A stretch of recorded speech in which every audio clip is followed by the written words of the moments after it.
Okey, Assalamualaikum guys.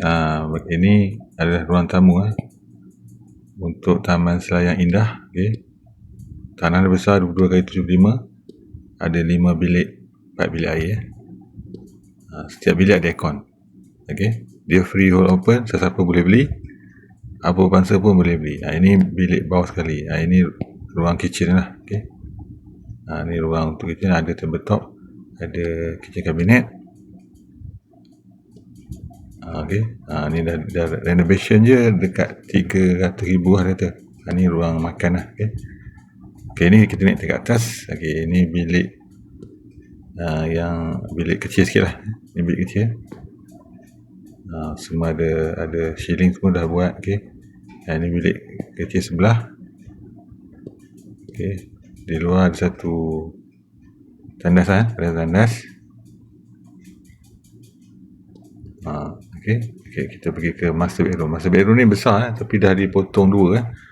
Dibuat dibelah dua. Dan dia ada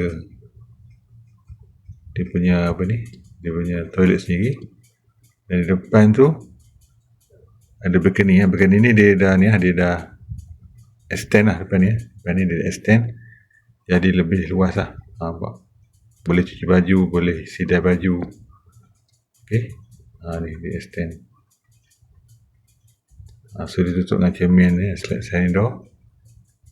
Dan luar tu ada selatan ni ada hujan lah.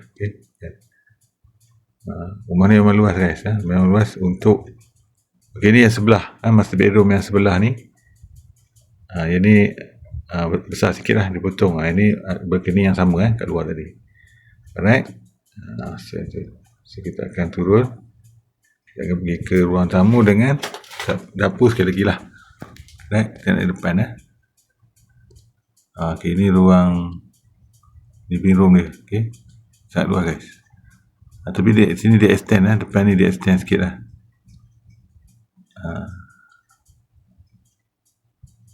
Alright. Pintu pun begitu cantik.